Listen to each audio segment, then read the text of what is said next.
ओम ब्रह्मानंदम परम सुखदम केवलम ज्ञानमूर्तिम द्वंद्वातीतम गगनसदृशं तत्त्वमस्यादिलक्ष्यम्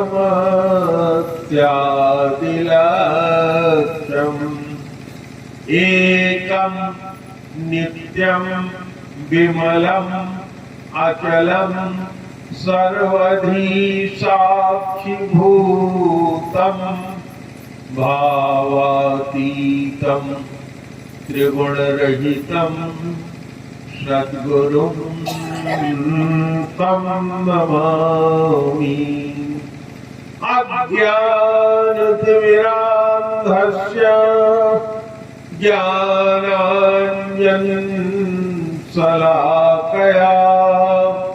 चक्षुरुन्मीलितं यस्य तस्मै श्रीगुरुवे नमः। अखण्डमण्डलाकारं व्याप्तं येन चराचरं तत्पदं दर्शितं येन तस्मै श्रीगुरुवे नमः। गुरुर्ब्रह्मा गुरुर्विष्णु गुरुर्देवो महेश्वर गुरुः साक्षात् परब्रह्म तस्मै श्री गुरुवे नमः। प्रेम से बोलो सद्गुरुदेव भगवान की जय। तो राम जी की कथा शुरू करने से पहले, कोई भी कार्य शुरू करने से पहले हमें भगवान के नाम का स्मरण 2 मिनट अवश्य करना चाहिए। उसी क्रम में हम बोलेंगे, आप लोग पीछे से दोहराइए। श्री राम जय राम जय जय राम जय सिया राम जय जय सिया राम। श्री राम जय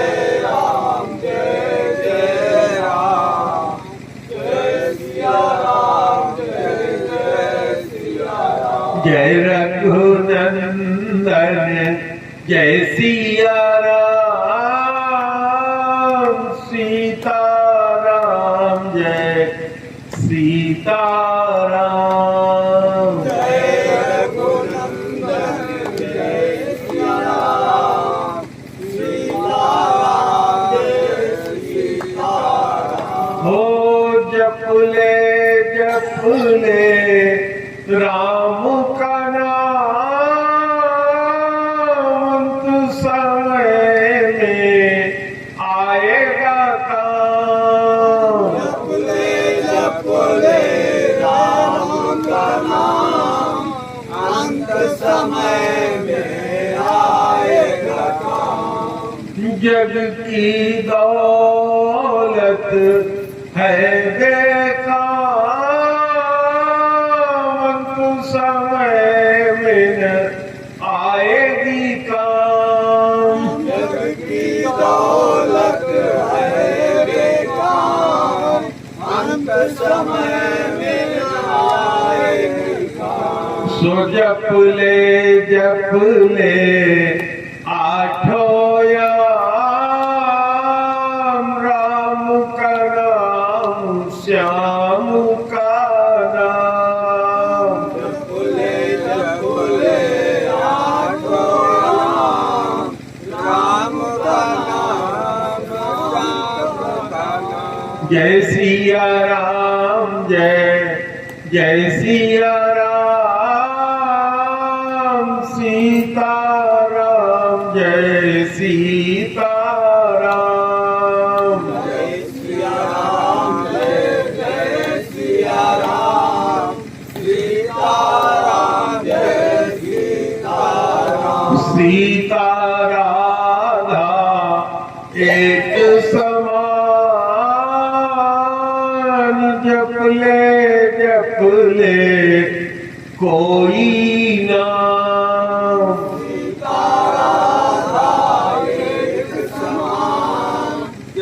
बोले जप ले कोई नाम। जय सिया राम जय जय सिया राम, राधे श्याम जय राधे श्याम। जय सिया राम जय जय सिया राम, राधे श्याम जय राधे श्याम। श्री राम जय जय राम, श्री राम जय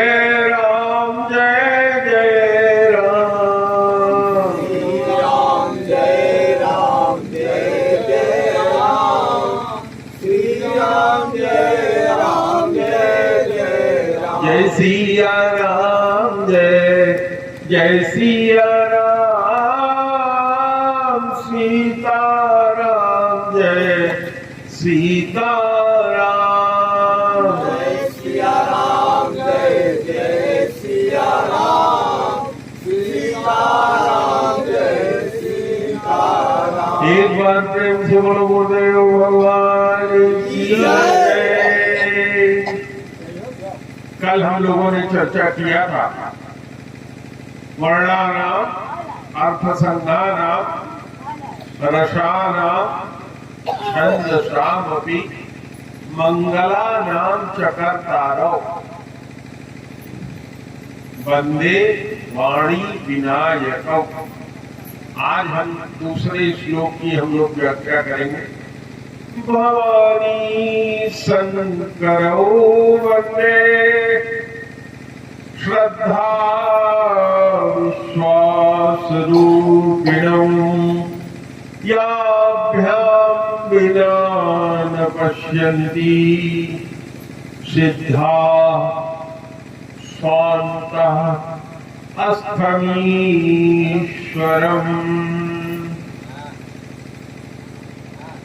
जिनके बिना अर्थात भवानी शंकर के बिना अपने अंदर हमारे अंदर जो भगवान है स्व धन अंत धन आस्था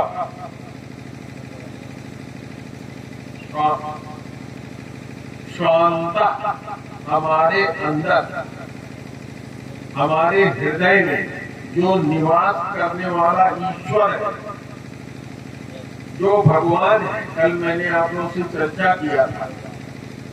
ये निर्गुण नयन सगुण। तो हर एक जीव के हृदय के अंदर कौन निवास करता है? भगवान। विभिन्न शास्त्रों में चर्चा आती है कि जो हृदय के अंदर भगवान स्थित है उसको भी हम जिसकी सहायता के बिना नहीं जान सकते। वो कौन है?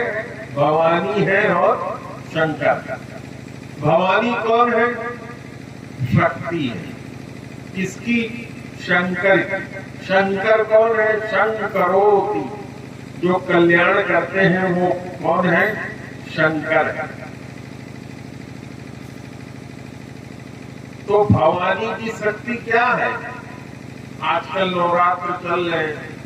ओम ज्ञानिनाम अपि देवी चेतांसी भगवती ही सा वलादाकृष्य मोहाय महामाया प्रयच्छति।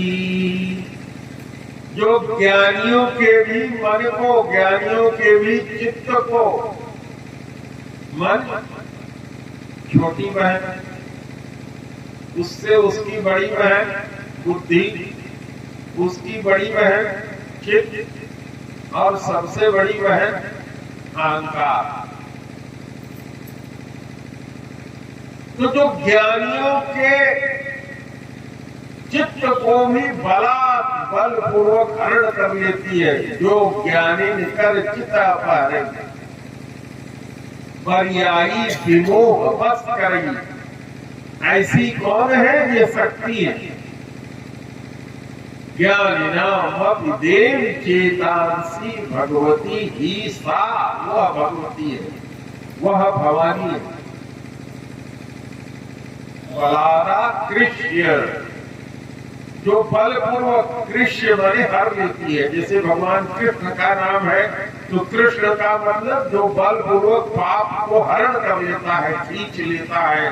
उसी तरह से ये भवानी जो भव की भवानी है, माता शंकर की पार्वती है, वो ज्ञानियों के चित्त को भी, जो माया है जिनके बिना ब्रह्म ईश्वर भगवान कोई काम नहीं कर सकता, वो भगवान की क्या है, शक्ति है। इसीलिए पहले क्या आता है, भवानी, फिर क्या आता है, शंकर, पहले क्या आता है, सीता, और फिर क्या आता है, राम, पहले क्या आता है, लक्ष्मी, और उसके बाद क्या आता है, नारायण। लक्ष्मी, नारायण, राधे, श्याम। तो जो शक्ति है वो शक्तिमान से अलग नहीं रह सकती, और शक्तिमान बिना शक्ति के बेकार है। शक्तिमान बिना शक्ति के बेकार है, और शक्ति शक्तिमान के बिना नहीं रह सकती। अर्थात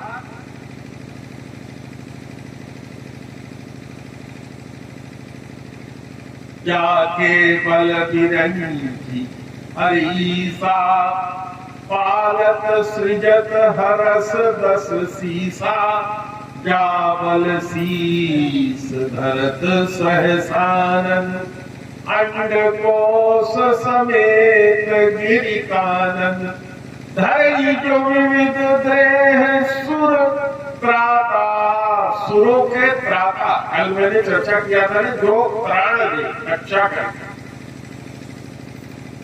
तुमसे सघन सिखावन दाता, हरि को दंड कठिन जही भंजा, तो ही समेत निपदल मदगंजा। तो माता सीता जो शक्ति है उसको रावण भी चाहता था। तो शक्ति के बिना काम नहीं चलता, लेकिन शक्ति हमको चाहिए कैसे? रावण के तरीके से अगर शक्ति की उपासना करोगे तो क्या होगा?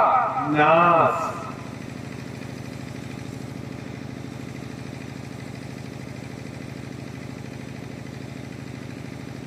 तो जो भव और भवानी है, जो भगवान शंकर है और उनकी शक्ति है, जो श्रद्धा और विश्वास के प्रतीक है,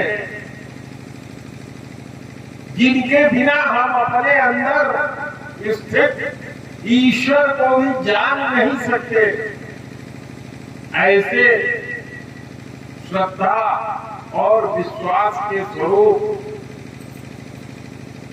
भगवान शंकर और उनकी शक्ति आद्या शक्ति। आद्या कौन है? जो निर्माण करने वाली है, जो उत्पत्ति करने वाली है। पालक सृजत हरत दस सीसा, मैंने चर्चा किया आपसे। तो जो पालन शक्ति है वो क्या कहलाती है? मृणानी। भगवान की जो पालन शक्ति है वो क्या कहलाती है? मृणानी। और जो संहार शक्ति है वो क्या कहलाती है? सर्वाणी। तो भगवान शंकर जी जो दक्ष कुमारी है, सती जी है, वो भी भवानी है। और गिरजा, गिर से जो उत्पन्न हुई है, हिमालय पुत्री पार्वती जी भी क्या है? भवानी है। भव का मतलब क्या होता है? भव का मतलब होता है होना, भ। और ये नाम किसका है? शंकर जी का। और जिसके बल से ये सारी चीज होती रहती है वो कहलाती है भवानी। इस संसार में इस समय हम लोग कथा कर रहे हैं, कोई मर रहा होगा, कोई पैदा हो रहा होगा, इसी से किसी का एक्सीडेंट हो रहा होगा, किसी की शादी हो रही होगी, कहीं दिन हो रहा होगा, करोड़ों घटनाएं जितनी होती है हमारे एक अकेले हमारे शरीर में अरबों घटनाएं घट रही है हमारे आपके एक शरीर में। तो ये क्या है? ये भाव है, और इसको चलाने वाला कौन है? भवानी है। तो जो घटना होती रहती है वो कहलाती है भाव। और ये संसार में क्या होता है? संसरति संसार, ये चलता रहता है और उसमें क्या होती रहती है? घटनाएं होती रहती है, एक के बाद एक, एक के बाद एक। कोई चीज स्थिर नहीं है। अभी एक सेकंड बीता, दूसरा आ गया, दूसरा क्षण गया, तीसरा आ गया, तीसरा गया, चौथा आ गया।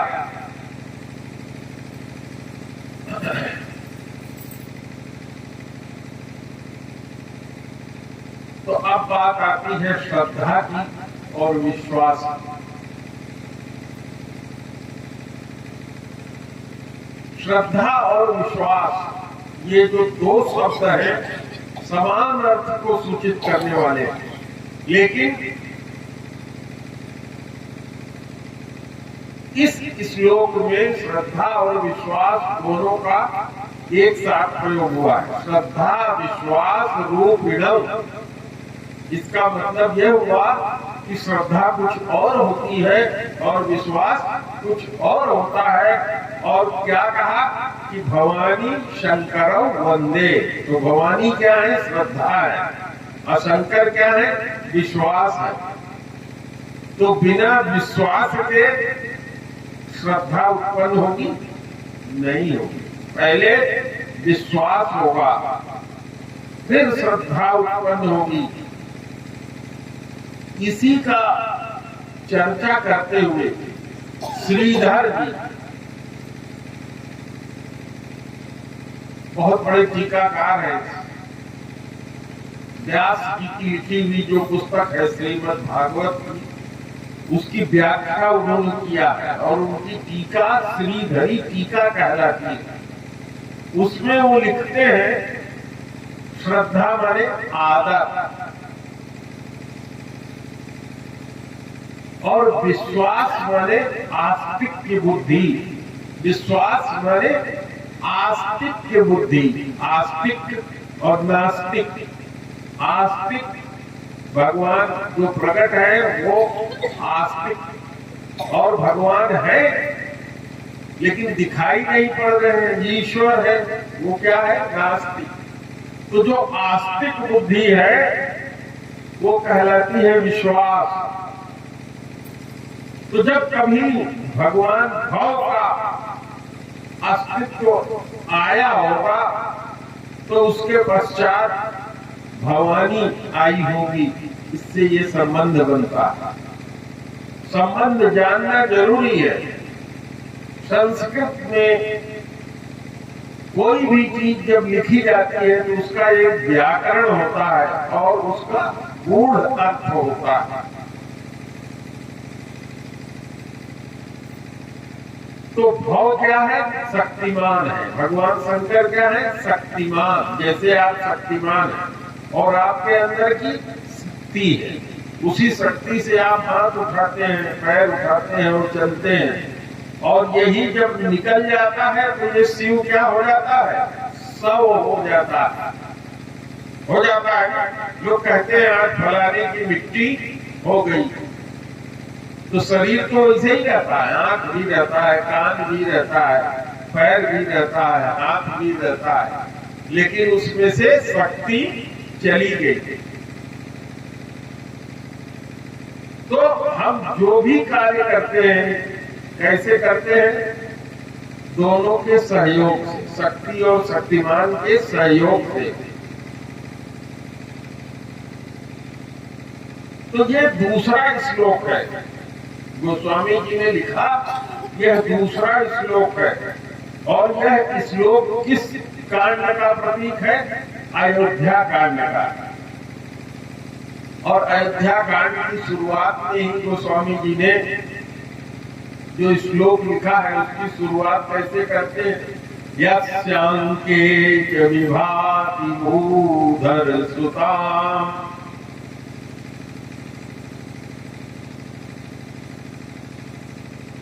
इसके अंक में भूधर सुता अर्थात पार्वती पुत्री विराजमान है। अर्थात पहले शंकर आए, उसके बाद पार्वती आई, कहने का यही तात्पर्य है। अब आगे शब्द आया है सिद्धा। भवानी शंकरों मध्य श्रद्धा विश्वास रूपिणौ याभ्याम विना न पश्यन्ति सिद्धा। सिद्धा का यहाँ क्या मतलब है? वो लोग जो इन्हीं की कृपा से अणिमा लघिमा गरिमा महिमा वसित्व ईसत्व अष्ट सिद्धि 23 तरह की सिद्धियां हैं जो सिद्धियां प्राप्त कर लेते हैं। तो इस सिद्धि को देने वाले कौन है? राम जी। गोस्वामी जी क्या लिखते हैं? साधक नाम जपहि लय लाए, होहि सिद्ध अनमादिक पाए। नाम, भगवान का नाम, उस साधक लोग क्या करते हैं? लय लगा करके, लय योग से श्री राम जय राम, श्री राम जय जय राम, जय सिया राम जय सिया राम, श्री राम जय राम। लय से कीर्तन करने मात्र से क्या मिल जाती है? अष्ट सिद्धियां, अणिमा लघिमा महिमा गरिमा सारी सिद्धियां इस नाम से मिल जाती हैं। तो ये क्या है?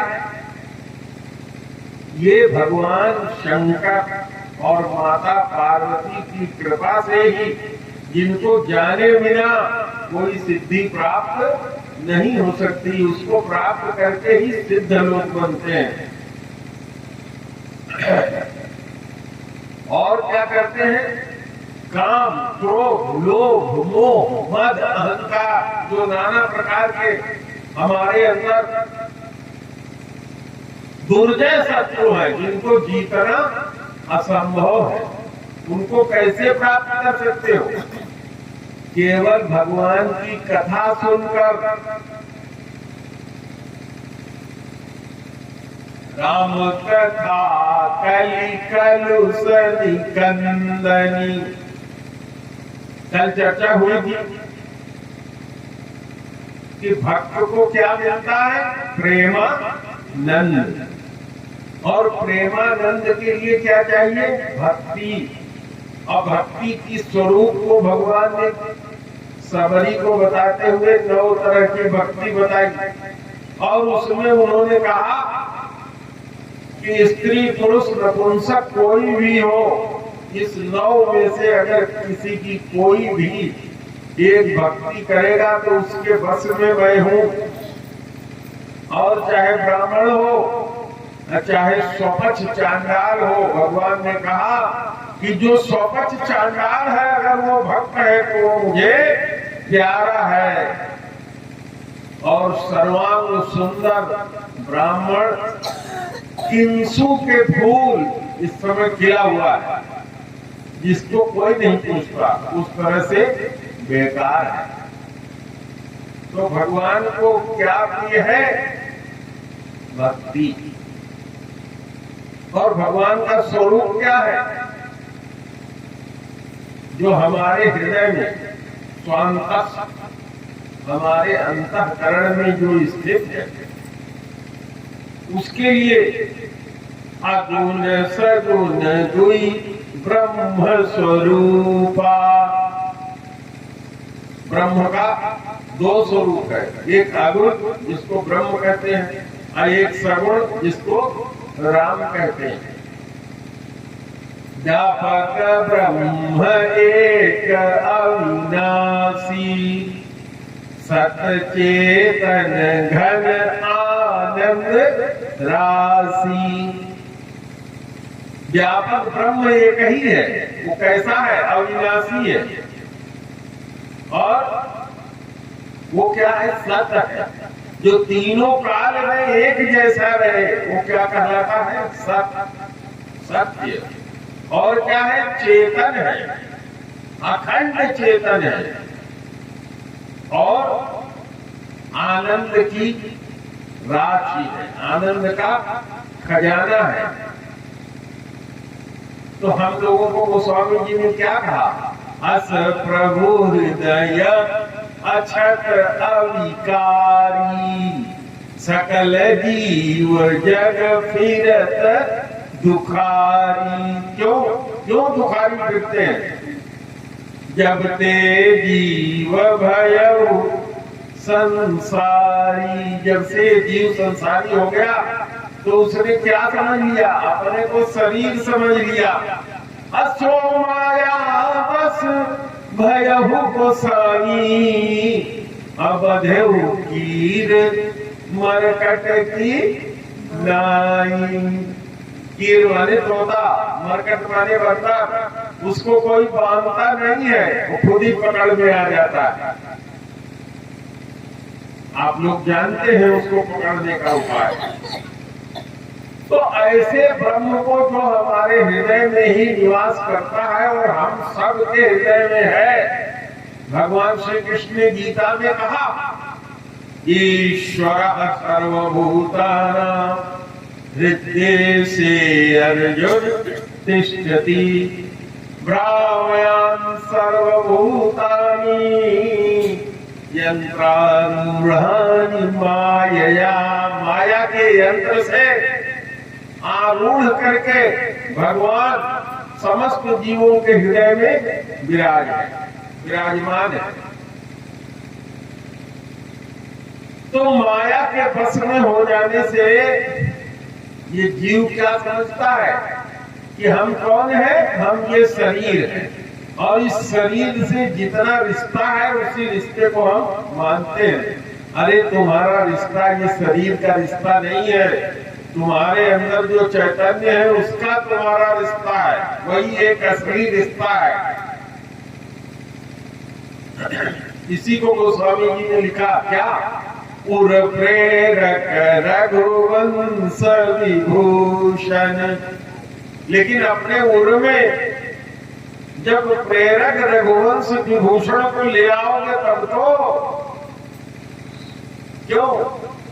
विभीषण जी ने कहा, भगवान राम के सामने जब गया विभीषण तो क्या कहा कि हे प्रभु, यह जो हम लोग जीव हैं, ये अंधकार तम जीव हृदय तम मोह विसेकी। जीव के हृदय में क्या है? तम और मोह विशेष रूप से। तो इस तम और मोह से दूर होने का उपाय है, भगवान ने कहा है, रामायण में भी कहा है, गीता में भी कहा है।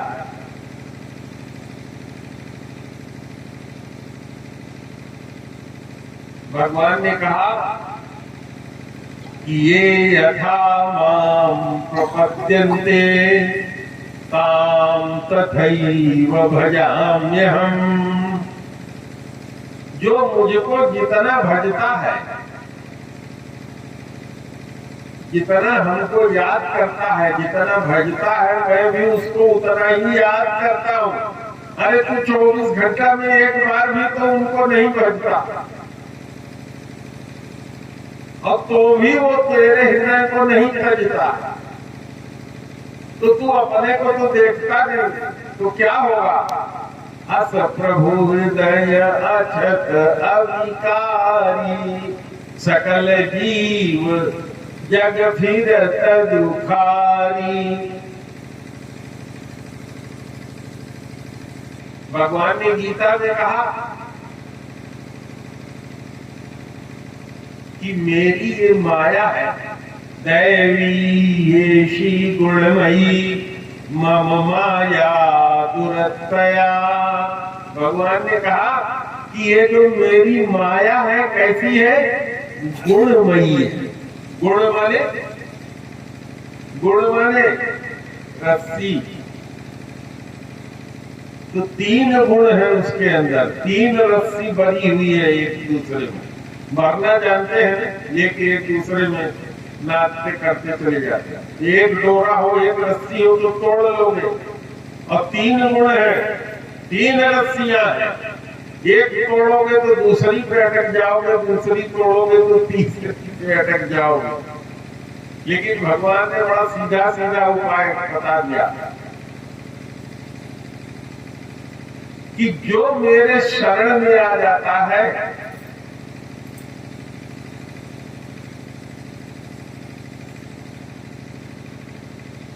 वो मेरी माया से क्या होता है, तर जाता है। मामेव ये प्रपद्यन्ते मायामेषां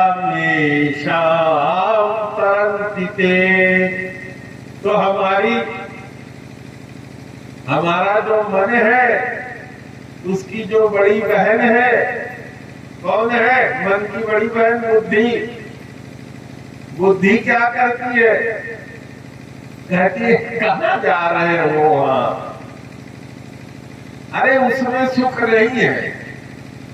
तो कहती है किसमें सुख है? कहते हैं ये जो तुम्हारी इंद्रियां हैं, इनसे जो भगवान ने भोग्य पदार्थ दिया है उसी में सुख है, इसी में भूले रहो, उधर न जाओ।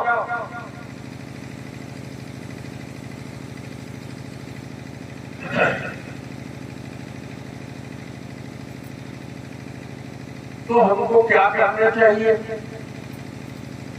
गोस्वामी जी ने इसीलिए रामायण को लिखते समय सबसे पहले वंदना किया।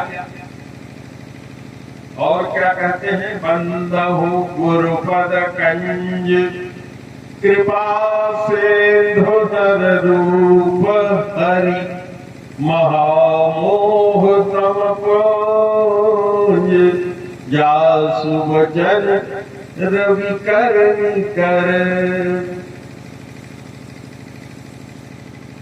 अगर चाहते हो कि भगवान की माया से, इस संसार से भगवान को जानना चाहते हो, उनकी माया को जानना चाहते हो, तो कहाँ जाना होगा?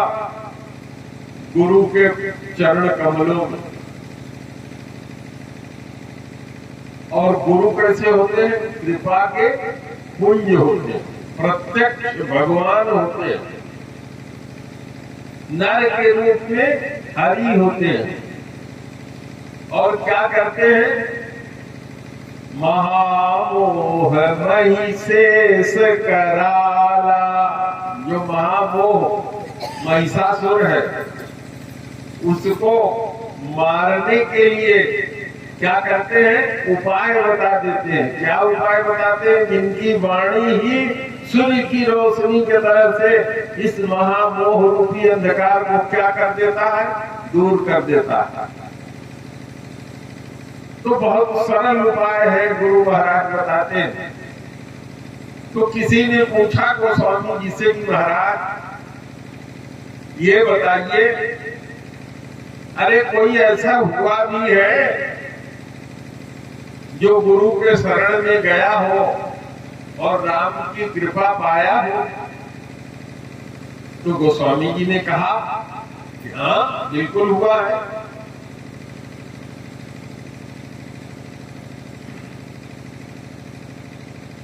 कहा कौन हुआ? तो गोस्वामी जी ने कहा गरुड़ महाज्ञानी गुण राशि हरि सेवक अति निकट निवासी। भगवान के अत्यधिक नजदीक रहने वाले महाज्ञानी गरुड़ जो गुण के खजाने कहे जाते हैं, वो भी कहाँ गए?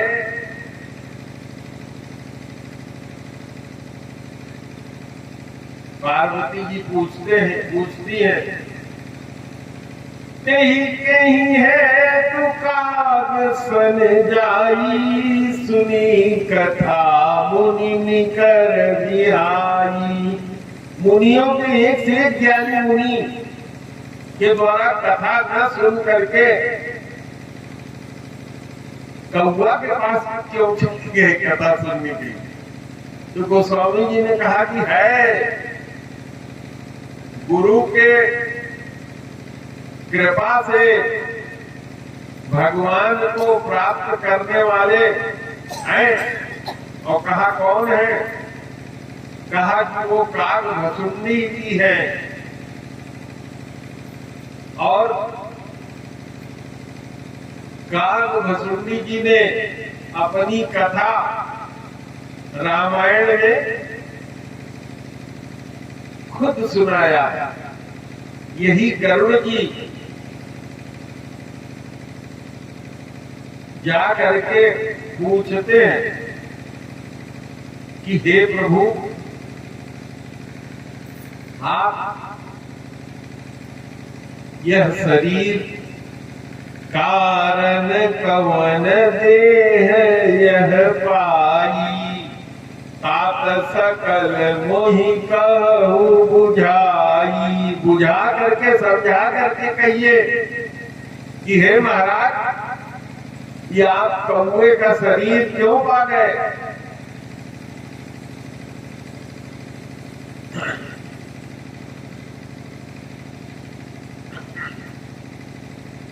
तो गरुड़ जी महाराज की वाणी सुन करके कौवा महाराज बहुत प्रसन्न हुए। गरुड़ गिरा सुनी हर से उकारा, बोले उमा परम अनुरागा। भगवान के चरणों में अत्यधिक अनुराग से युक्त होकर के बोले। क्या बोले? स्वार्थ साच जीव कर एहा, मन क्रम वचन राम पद नेहा। कहा इस जीव का सच्चा स्वार्थ इस शरीर से पैदा रिश्तेदार, इस शरीर में व्याप्त होने वाले कष्ट से नहीं है। उसका सच्चा स्वार्थ क्या है? काग भसुंडी जी ने समझाया कि स्वार्थ साच, सच्चा स्वार्थ यही है जीव का, हर जीव का। क्या? मन क्रम वचन से राम जी के चरणों में नेह उत्पन्न हो जाए। और इस नेह उत्पन्न, प्रेम उत्पन्न होने से क्या होगा? उनकी भक्ति मिल जाएगी। और जब भक्ति मिल जाएगी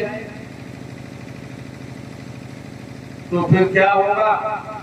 जो प्रेमानंद चाहते हो वो मिल जाएगा। और उसका रास्ता क्या है? भगवान की कथा। कल हमने आप लोगों से चर्चा किया कि नाम, रूप, गुण, लीला, धाम और उनके परिकर। तो एक परिकर काग भसुंडी और दूसरे परिकर गरुड़ जी। अब देखिए वही कथा आ रही।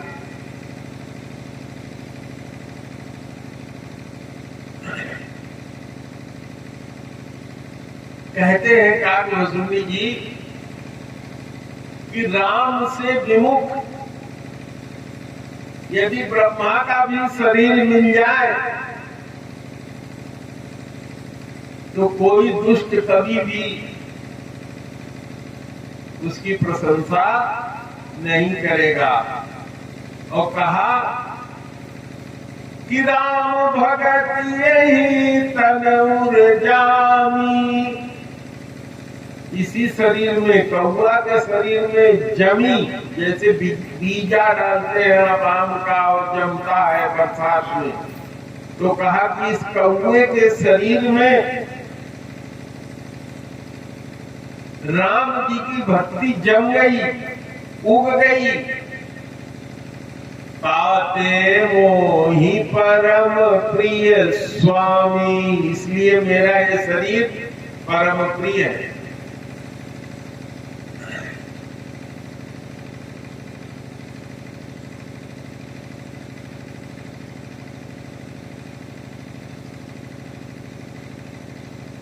काग भसुंडी जी ने अपनी कथा सुनाना शुरू किया गरुड़ जी के पूछने पर कि कैसे मेरे द्वारा गुरु का अपमान हुआ और गुरु ने मेरे साथ क्या किया।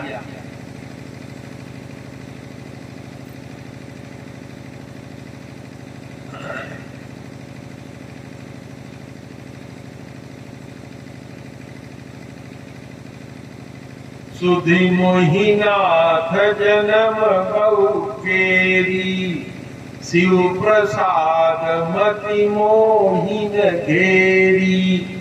शिव जी के प्रसाद से भवानी शंकर, जिसकी चर्चा अभी हमने किया, उनके प्रसाद से मेरी मति बिगड़ी गई। जन्म जन्म में कह रहे हैं कि मुझे अपने बहुत से जन्मों का याद आ गया है, आ रहा है, मैं तुम्हें सुना रहा हूं। कहते हैं कि पूर्व कल्प में कभी कलयुग चल रहा था, जिसमें नर और नारी सब अधर्मरत हो जाते हैं और वेद धर्म के प्रतिकूल चलते हैं। उस कलयुग में काग भसुंडी जी कहते हैं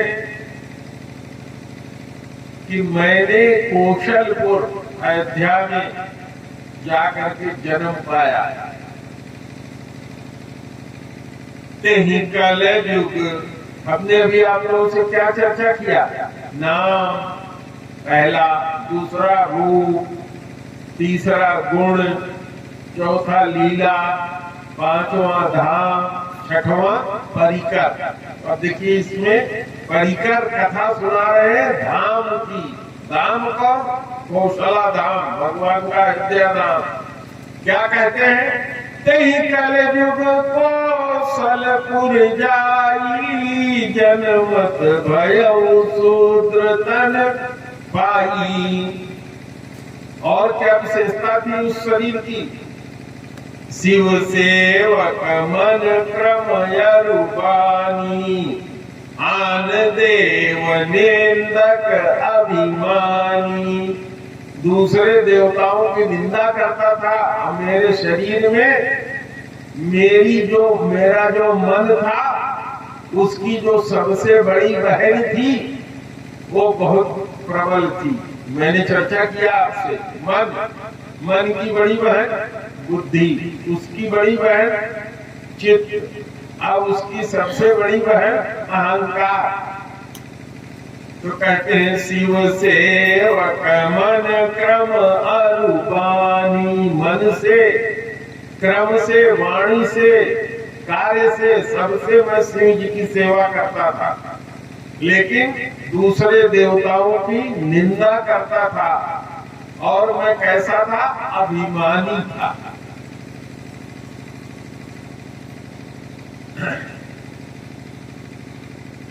कहते हैं यद्यपि मैं राम जी के राजधानी में रहता था, लेकिन मैं नहीं जानता था, क्योंकि कोई गुरु मिला नहीं था। नाम, रूप, गुण, लीला, धाम की महिमा क्या है मैं जानता नहीं था। जगति रहूं रघुपति राजधानी, तदपि न कछु महिमा तब जानी। अपने पहले जन्म की बात बता रहे हैं कि यद्यपि भगवान की कृपा से मैं श्रावस्ती, अयोध्या को ही श्रावस्ती भी कहते हैं पुराने शास्त्रों में, राम जी के राजधानी में मैं पैदा हुआ, तब मैं राम जी की नगरी का कोई प्रभाव जानता नहीं था। लेकिन कहते हैं अब जाना मैं अवध प्रभावा, निगमागम पुराण अस गावा। कहते हैं कि अब जब मुझे कौए का शरीर मिला, भगवान की भक्ति मिली, राम जी की कृपा मिली, तब मैंने अवध का प्रभाव जान लिया, जिसका गुण निगम आगम सब गाते हैं। क्या गाते हैं? वेद पुराण। कौन जन्मावध बस जोई, राम परायण सो परि होई। अगर किसी जन्म में संयोग से, हम सब भी भाग्यशाली हैं, आप लोग तो यहीं पैदा हुए, तो अगर भाग्य से पैदा हो गया और राम का परायण हुआ, नहीं भी हुआ तो भी भगवान वहां पैदा होने मात्र से ही वो सुविधा दे देते हैं कि राम परायण हो जाएगा, राम के पीछे चलने वाला, राम को जानने वाला हो जाएगा। ये प्रभाव किस चीज का है? धाम का, उनके धाम में पैदा होने का।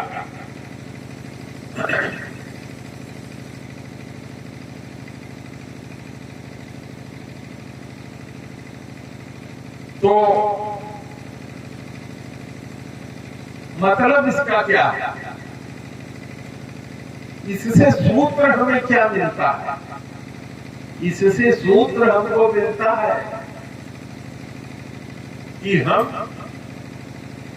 भगवान के धाम में पैदा हुए हैं, तो पैदा होने मात्र से ही राम के परायण होने की जो कृपा है, जिसको वेद पुराण सब कहते हैं, वो हमारे लिए सुगम है। तो हमको चाहिए क्या? कि गुरु की कृपा। गुरु के पास अगर जाओगे तो वो रास्ता बता देगा। और इस कलयुग का प्रभाव क्या है? यहाँ जिसको देखो सब ब्रह्मज्ञानी ही है।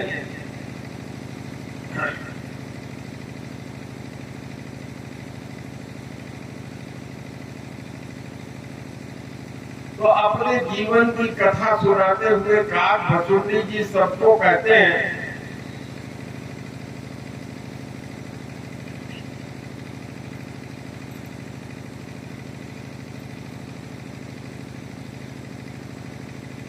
कि सब युगों में भिन्न भिन्न धर्म होते हैं, लेकिन कलयुग में जो जीव आता है उसको सुबह से अगली सुबह तक में जो 24 घंटे होते हैं, उसके अंदर चारों युग उसके ऊपर आते हैं, यानी सतयुग, त्रेता, द्वापर और कलयुग। ये चारों युग हमारे आपके जीवन में 24 घंटे में आते हैं।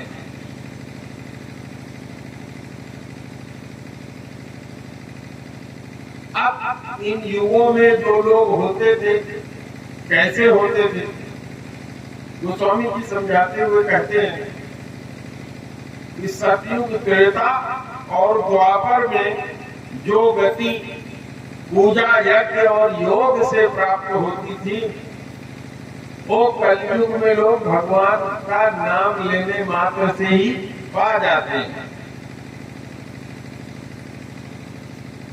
कृतयुग सब जोगी विज्ञानी, करि हरि ध्यान तरहि भव प्राणी।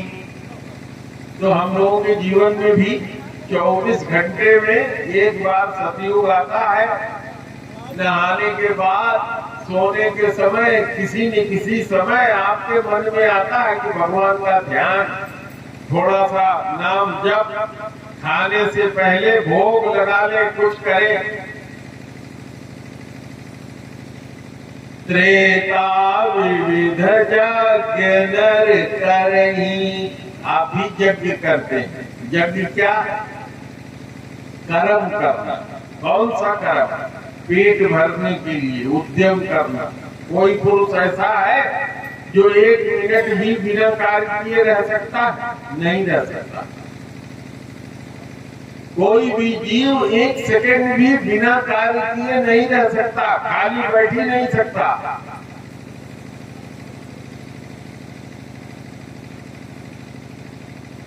द्वापर में लोग भगवान की पूजा करके भव से पार हो जाते थे, और कलयुग में केवल हरि का गुण, उनकी कथा सुन करके पार हो जाते हैं। कल मैंने भी आप लोगों से चर्चा किया था, तो गोस्वामी जी चर्चा करते हुए क्या कहते हैं?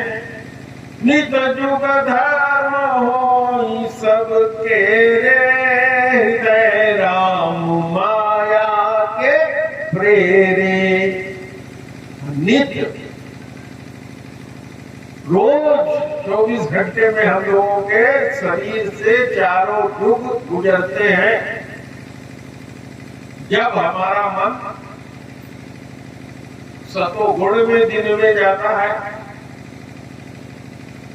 जब हमारा मन भोग की तरफ जाता है, जब हमारा मन क्रोध की तरफ जाता है, जब हमारा मन प्रसन्नता की तरफ जाता है, तो ये सब क्या है?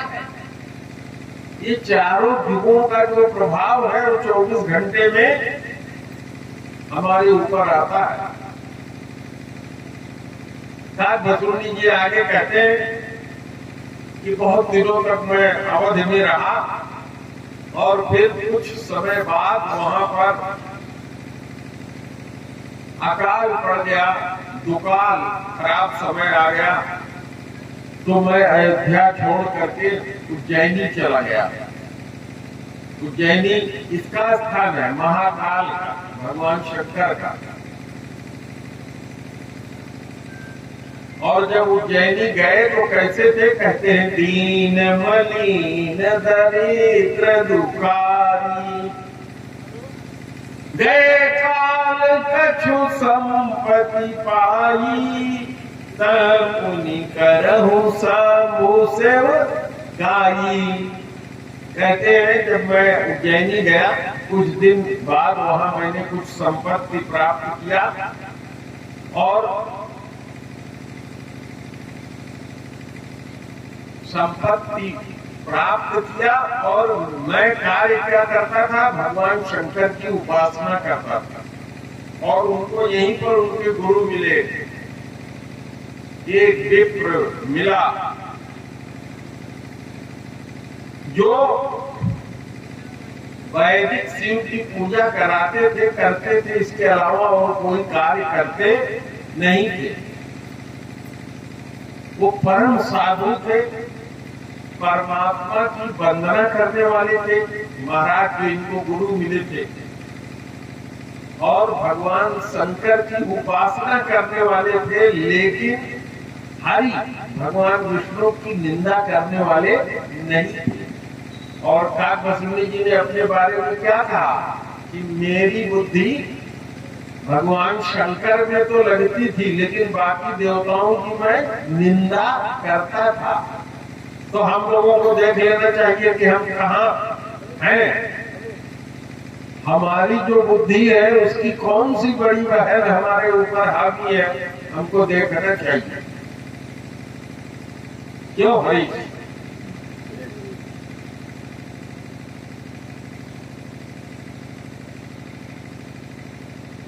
तो अब देखिए अपने गुरु के साथ क्या करते थे, अपने मुंह से कथा सुना रहे हैं, जो हम लोग भी करते हैं, आप लोग भी करते हैं।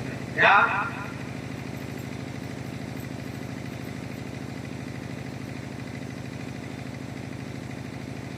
तेहि सेवौ मैं कपट समेता।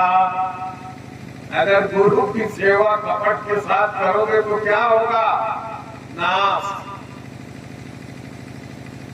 तो काकभस्मी जी अपनी कथा सुना रहे हैं, हम लोग भी क्या करते हैं? यही कहते हैं, अरे गुरु जी आते हैं, आधा घंटा आए, कोई आए चाहे न आए, कथा सुनाए, बैठे वो चले गए, 4 बात सुनाएंगे। तो ये क्या है? कपट के सहित गुरु की सेवा हुआ। तो काकभस्मी जी तो तर गए, और हम लोग कहाँ जाएंगे? कहीं कोई जगह है ही नहीं। तेई से वहु मैं कपट समेता, तुझ दयाल यति नीति निकेता। वो द्विज हमारे गुरुदेव जो थे बहुत दयालु थे, नीति पर चलने वाले थे, उसके नीतियों के घर थे।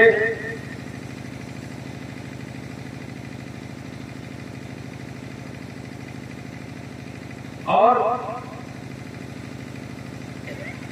मुझको मेरी नम्रता को उनके सामने में कपट के साथ मतलब जब उनके सामने जाते थे काकभस्मी जी, जब उस शरीर में थे तो बड़ी नम्रता दिखाते हैं। जैसे हम लोग अपने गुरु के सामने जाते हैं तो बड़ी नम्रता दिखाते हैं कि इससे बड़ा कोई शिष्य तो है ही नहीं। और अंदर क्या है? विष है।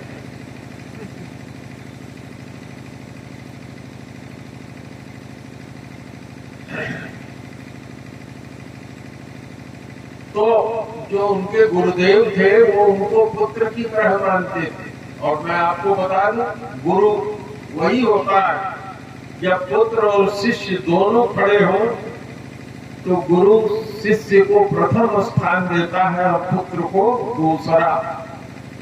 क्योंकि शिष्य का वह स्थान है कि वो गुरु का स्थान ले सकता है, लेकिन पुत्र वह स्थान नहीं पा सकता।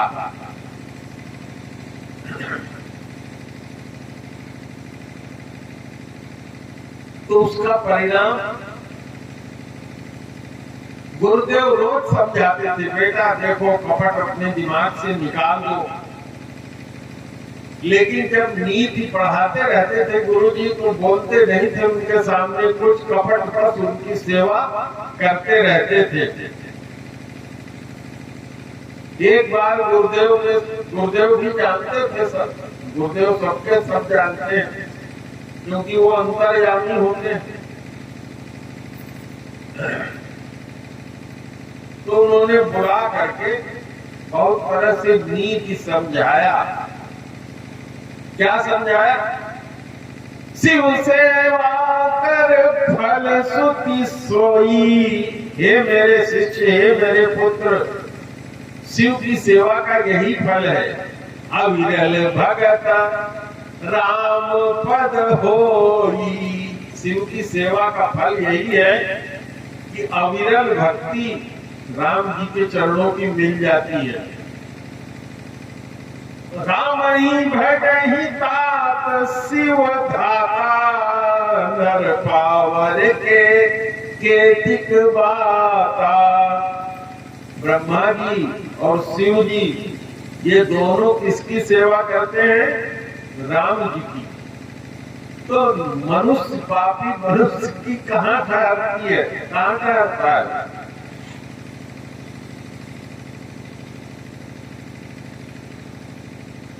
तो कह रहे जासु चरण अज शिव अनुरागी, आसु द्रोह सुख चस अबादी। गुरुदेव ने समझाया कि हे मेरे शिष्य, जिसके चरणों की सेवा शिव जी और ब्रह्मा जी बड़े अनुराग से प्रेम से करते हैं, उनके विरुद्ध तू सुख चाहता है। लेकिन काकभस्मी जी अपने लिए क्या करते हैं? अधम जाति में विद्या पाए, भय जथा अहि दूध पिलाए। जैसे सांप को दूध पिलाओ तो उसका विष और क्या होता है? बढ़ जाता है।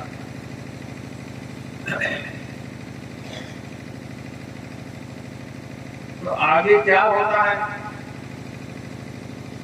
एक बार हरि मंदिर में बैठकर, हर मंदिर शंकर जी का मंदिर था, एक बार हर मंदिर जपत रहे शिव नाम। नमः शिवाय नमः शिवाय नमः शिवाय शंकर जी के मंदिर में बैठ करके जप कर रहे थे। गुरु आय हो अभिमान ते, उठ नहीं कीन प्रणाम। कहा जाता है कि अगर गुरु आ जाए तो चाहे भगवान की पूजा कर रहे हो, गुरु को तुरंत सर नवाना चाहिए। हरि रीठे गुरु शरण है, गुरु रूठे हरि नाथ। कबीरा हरि के रूठते गुरु के शरणे जाए। कह कबीर गुरु रूठते हरि नहीं करे सहाय। हरि जी कहते हैं लात से मारते हैं, भाग जाए यहां से।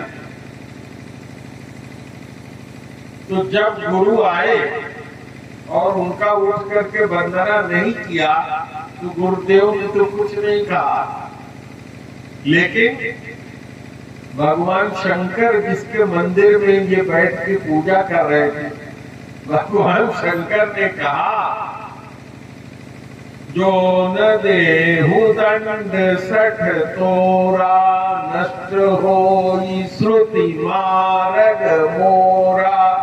उन्होंने कहा हे दुष्ट, यदि तुझे मैं दंड नहीं देता तो श्रुति का मार्ग, शाश्वत मार्ग नष्ट हो जाएगा, इसलिए उन्होंने श्राप दे दिया। बैठी रहस अजगर इव पापी, सर्प होई खल मलमति व्यापी। सर्प हो जा महाविटप कोटर महु जाऊ, रह अधमाधम अधगति पाई।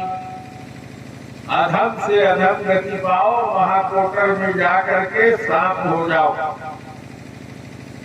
तो गुरु जी ने तो हाहाकार मचा दिया, बहुत दुखी हो गए। गुरु जी ने दंडवत किया भगवान शंकर का और बहुत नम्र स्वर में विनय किया। आप सब लोग करते ही हैं भगवान शंकर की उपासना। नमामि शमीशान देवरा निर्वाण रूपम। भगवान शंकर प्रसन्न होते हैं और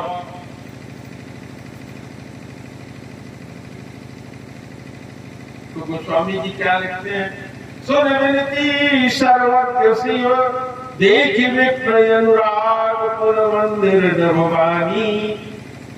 भाई द्विजवर वर मांग, हे द्विजवर वर मांगो। तो द्विज जो गुरु है वो क्या कर रहा है, जो प्रसन्न प्रभु मोह पर, नाथ दीन पर नेव, निज पद भगत दे प्रभु पुनि दूसर वर देव। सबसे पहले तो क्या मांग लिया कि हे प्रभु अपनी भक्ति दे दीजिए, और फिर दूसरा वर भी देने का मन बनाइए। तो उन्होंने कहा ये मस्त। तो गुरु ने क्या मांगा, शंकर दीन दयाल, अब ये पर हो कृपाल, साप अनुग्रह होई जही नाथ थोरही काल। तो भगवान ने मस्तु करके आशीर्वाद दे दिया।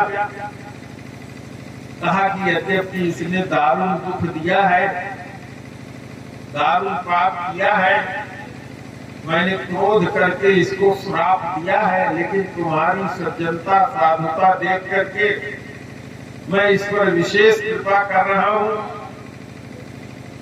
जन्मत मरत जो दुष्ट दुख होता है ये इसको होगा नहीं, कभी इसका ज्ञान नहीं मिटेगा।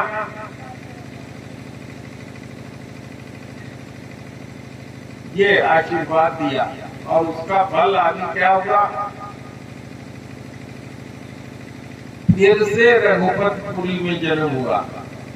रघुपतपुरी जन्म तब भयऊ, पुनित मम सेवा मन दयऊ। पुरी प्रभाव नाम रूप गुण लीला धाम। तो ये पुरी का प्रभाव, धाम का प्रभाव है। पुरी प्रभाव अनुग्रह मोरे, राम भगति उपजई उर तोरे। पुरी के प्रभाव से और मेरी कृपा से राम की भक्ति तुम्हारे अंदर उत्पन्न हो। अब जन कर विप्र अभिमाना अपमाना, जाने सुसंत अनंत समाना। अब किसी साधु का अपमान मत करना, साधु को साक्षात भगवान ही मानना।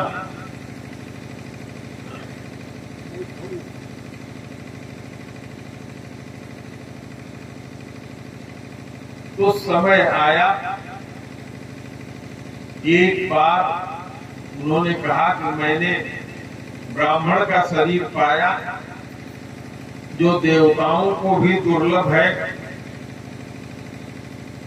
और बार बार जन्मता और मरता मैं रहा, लेकिन ज्ञान हमारा भगवान की कृपा से नहीं गया।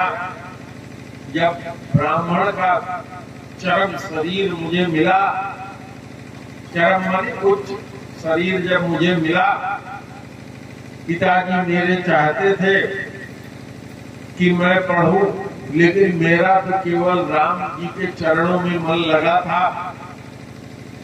जब माता पिता मर गए तो जहां जहां भगवान राम के जानने वाले मुनिवर रहते थे वहां वहां जा करके मैं प्रणाम करता था और राम जी के गुण जानना चाहता था। तो नाम, रूप, गुण, लीला, धाम, परिकर, यही पार जाने का उपाय है और यही राम के अयन में, रामायण में इसमें है। जाते जाते जाते जाते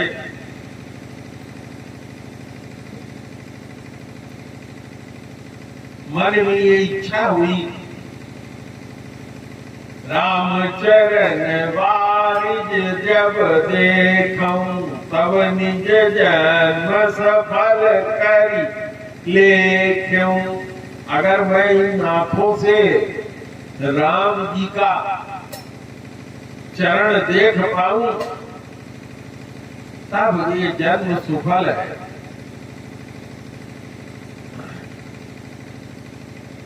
तो कहते हैं कि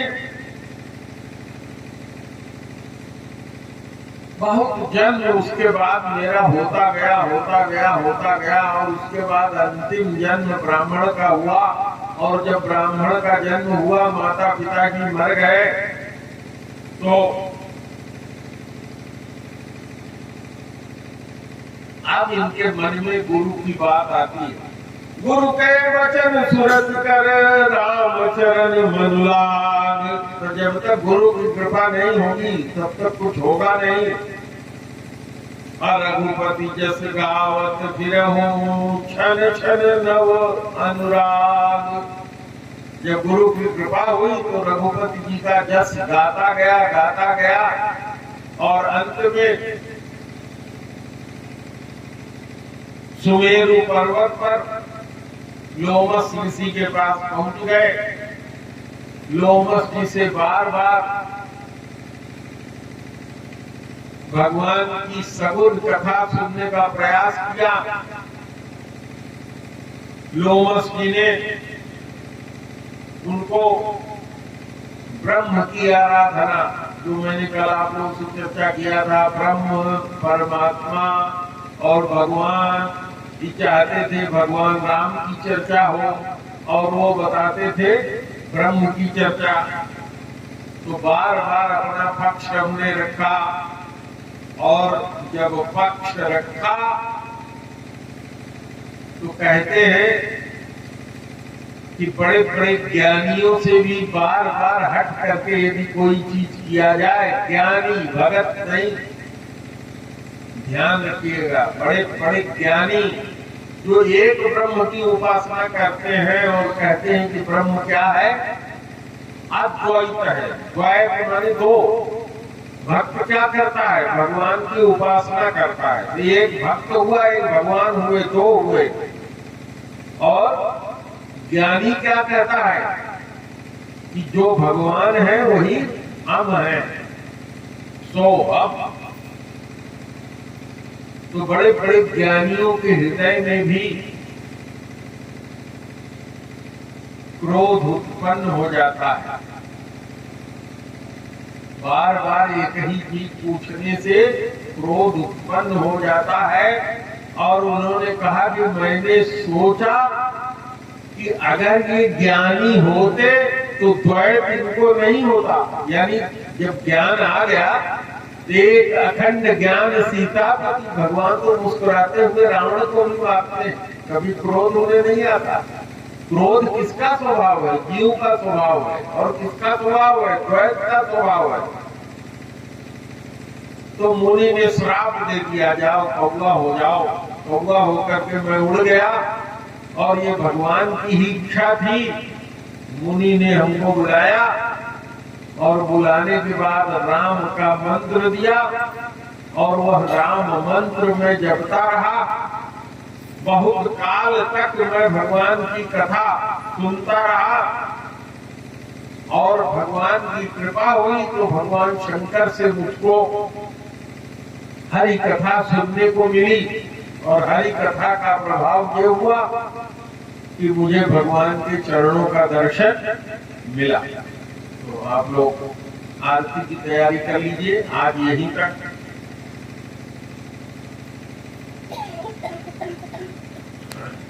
तो सबसे बड़ी हानि क्या है? हानि की जगह यही सब किछु भाई, भगियन राम ही नर तन पाई। इससे बड़ी हानि क्या है कि नर तन पाने के बाद भी राम की भक्ति न आए।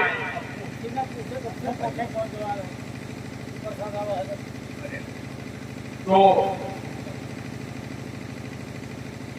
मनुष्य शरीर पाने का सबसे बड़ा उपाय यही है।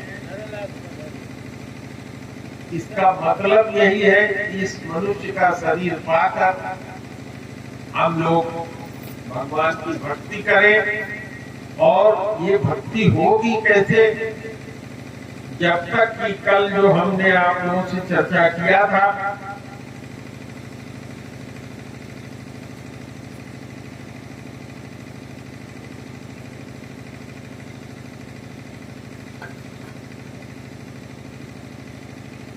कि ब्रह्म का निरूपण जब तक तत्व और विभाग के साथ नहीं होगा, जब तक आप भगवान को जान नहीं जाएंगे। यही जाने जग जाइए राई, जानत तुम ही होई जाई। उसको जान जाने मात्र से सब प्राप्ति हो जाती है। तत्व और विभाग से ब्रह्म निरूपण धर्म विधि वर्ण तत्व विभाग, कहीं भगत भगवंत के संयुक्त ज्ञान विराग। श्यावर रामचंद्र की जय। तो अब हम लोग आरती करेंगे और हमने आज संकल्प ये लिया था कि जो कुछ भी दक्षिणा में चढ़ेगा वो डिप्टी स्कूल के यहाँ जमा होगा और हनुमान जी की मूर्ति इससे आएगी। तो ये धन अभी जब मैं उठूंगा आप यहाँ से प्राप्त करिएगा। आरती सतगुरुदेव नमामि। पार ब्रह्म प्रभु अंतर